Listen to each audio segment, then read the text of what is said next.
I'm Charlie McDonnell, also known online as Charlie is so cool. I prefer to be known as Charlie McDonnell, if I can be known as that. Charlie is so cool was a username that I came up with. Well, you know when you make a username for a website and the username you want is taken, so you add a few numbers on it. Instead of adding numbers, I decided to add more and more words. So I started off with Charlie is cool, that was taken. Charlie is so cool, that was taken. And then I thought, what is the one word that everyone uses all the time? Much too much, so I had life on the end. This, in practice, is a very awkward username to have, because obviously a lot of the stuff that I do and the views I get is viral. So because everything I get is obviously viral, having people type in Charlie is so cool like all the time, or just trying to tell people I'm Charlie is so cool, like Charlie is cool, Charlie is so cool what? It's very hard. I remember Stephen Fry was he did an interview online and he was talking about me, which is very interesting. And he was he referred to me as Charlie as cool as you like. So it is a bit of an awkward username, but fortunately I've been on YouTube for 2 years now, and I've got to know the people at YouTube, and I'm lucky enough to have youtube.com/Charlie. So if any of you want to have a look at this online whenever you want, youtube.com/Charlie is me. I'll also point out that I am not here twittering about the fact that I'm here at Google Tech or anything. I have all my notes on my phone, which is why I have that there. So, round of applause for that? I don't know about that. Right. So I got started on YouTube because I was procrastinating from exam revision. I found YouTube by typing videos into Google, came across video blogging. I had a laptop that my dad gave me, a really rubbishy laptop, and a webcam that I stole off my brother, which was worth about £10, because he wasn't using it, so it was justifiably stolen. And I started posting video blogs. After about a month, I had attained about 150 YouTube subscribers. So I was like, yes, that's quite cool, I've got an audience. And then one of my videos got featured on the front of the YouTube UK homepage, a video which was called How to Get Featured on YouTube. That's actually one of the points that I made in the video was make sure you make a video about how to get featured, because that will probably get featured. And it did. Then I went up from about 150 people watching my videos to 4,000 in 2 days. And it was really weird for me because suddenly, I've been talking to my computer and my webcam this whole time, and then suddenly my computer was talking to me, and it was quite scary. But lots of people were sending me really positive comments. And I thought, well, if they like me, then I'll keep going. So 2 years later, I have 200,000 video subscribers. I'm number 3 in the UK, number 1 video blogger in the UK, and I have 20 million total video hits, which is very, very nice to say. Actually, I think it's 23 million. There we go. Okay. So I'm here to talk to you about a day in the life of a video blogger, and I have. If I was to sum up all of my days, I could sum it up into 3. I have my days where I think, okay, I've got a really good video idea, and I want to make a video.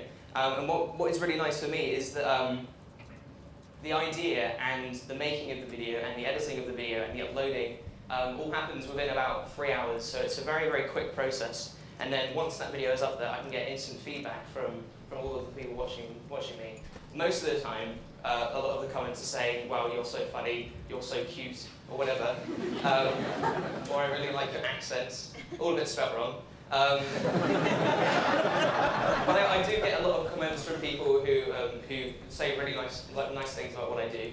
I made a video once which was called a song about acne, where I played a song about acne. I had a little ukulele, I wrote a song, and I put it on YouTube. And I got lots of really lovely comments from people, all saying, oh, you've made me feel really good about the fact that I have acne. I don't mind as much anymore. You've made me, you made me really confident. And comments like that it just makes the whole experience really, really nice.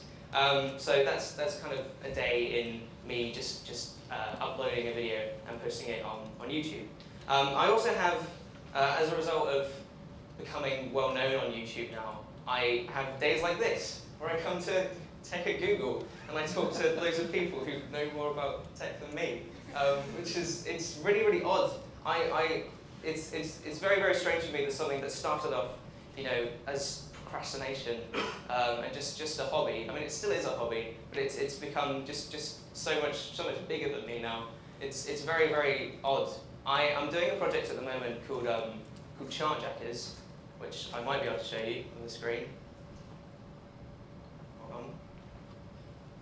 I'm doing a project at the moment called Chart Jackers, which is it's a collaborative online and TV project. I have, okay. Are we ready for this? Hold on. There we go. That's me on the chart. Okay. That's my scary face on the Chart Jackers project channel. This is a project I'm doing with 3 other guys, all of which I've met off YouTube. A guy called Jimmy0010, Alex, Alex, who's known as Naramon. I'm not going to go into the roots of Naramon. And my friend Johnny Durham19. Durham isn't his surname, that's just where it comes from. So we decided to do this project, and what we're basically trying to do, and this is ongoing at the moment, is we're trying to crowdsource a charity single for children in need, and we're doing our best to try and get it to #1 in the charts. We're trying to hijack the charts, hence Chart Jackers. And what's really interesting about this is not only are we doing this as an online project, but we're also doing it as a TV project as well. The BBC Switch, which is the kind of BBC's answer to T4, is it's being made into a documentary, which is a very interesting experience for me, getting a chance to look into kind of conventional media as someone that comes from new media. So it's not really a day. That's just kind of an explanation of what's come out of my YouTube. But that's an example of kind of the new stuff I'm going into now that I've come from YouTube.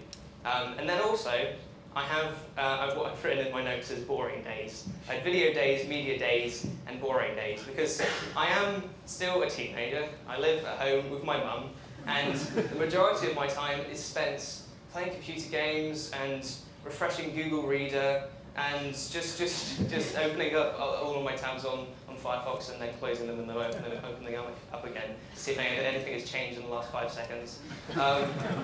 Watching TV, which I, surprisingly, as someone who does so much stuff on the internet, I do watch quite a lot of TV now. I always used to think, stuff that or the internet is the cool new thing, so I should just stay away from TV completely. But TV is good.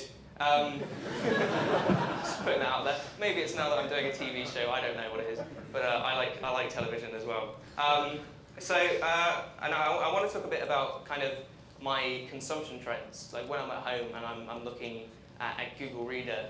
Where do I get, as a kind of online teen, as a digital native, as the term is now. I only heard that term yesterday. I think it's quite interesting how people from generations older than me will see they'll see the online world and the real world as 2 very different things, whereas the internet and computers and tech is something that I've grown up with. So for me, I don't look at the computer being just the online world and this being IRL or anything. Everything is all real life, really. Everything online for me is all real life. So yeah, a bit about my consumption trends. I tend to not follow kind of conventional media sources like the BBC or anything, because what I tend to do is I follow a lot of blogs from people that I know, people that I admire, and people that I'm interested in. One blog that I found recently was Darren Brown's blog. I'm sure you all know who Darren Brown is. I was thinking, well, I know, okay, a celebrity blogger, I don't know what he's going to be talking about, probably tour dates or something. But then I discovered that what Darren Brown does is he talks about news that's interesting to him. So he will, him and I think it's a few other people, or possibly just one other person, just go and find news stories that's just interesting to him. So as someone who is interested in Darren Brown, and is also interested in apparently in a lot of the stuff that he is. I have a really nice filter for kind of news that I will and won't be interested in. So I can only, whenever I see, a post from Darren Brown, it won't always be something that I'm completely interested in, but it'll be a lot more interesting to me than going through, pages on the BBC News website and finding, news that way. And I think the reason that is because Darren Brown is. I said this to a friend of mine the other day. Darren Brown doesn't have any kind of separate agenda when he's like talking about news that he's interested in. I mean, this is Darren Brown. He probably does have some other agenda to take over the world or something.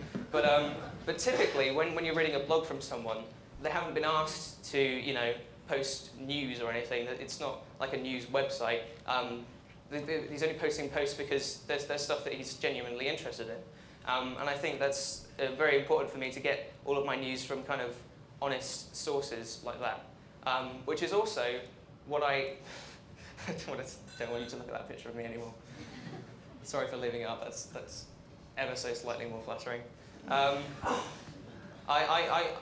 I try and do is be as honest as I possibly can in my videos, because what I'm selling kind of is me. Everything that I do, because I'm a video blogger and I use YouTube just as a creative platform for anything I want to do. I will post, video blogs like this one where I shove loads of marshmallows in my mouth, which wasn't my idea. It was submitted to me as a challenge by one of my users, because I do a series called Challenge Charlie. Yeah, so what was I saying about being honest? That was the one.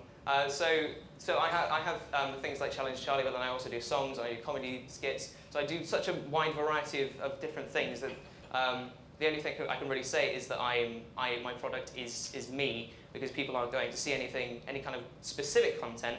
They're just going to see what Charlie has done recently. So it's important to me just to be honest to my audience. And this kind of links in what I was saying before about kind of new opportunities for me that have come from this. I've been approached by companies saying, would you like to do product placement and that kind of stuff. And I've noticed a lot of YouTubers that have become well known have gone into that area, but I always feel like I wouldn't want anyone to come to my channel and just have me saying, I just got this new iPhone Apple sent to me. These are the reasons why it's really good. Especially on a website like YouTube, because it's the viewers that I have, although they are very supportive of me, YouTube viewers are very fickle. It's very easy for them just to say, that guy is sold out, I'm going to not watch him anymore. It's so easy for people to do that.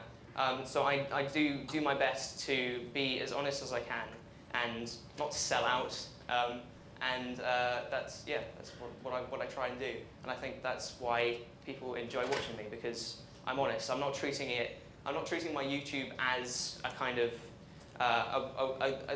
career in itself. I'm trying to find opportunities from YouTube. I wouldn't want this to become a corporate channel or anything. I want it very much to just still be that hobby that I had when I was bored. So yeah, that's me. That's what I do. That's the end. The end.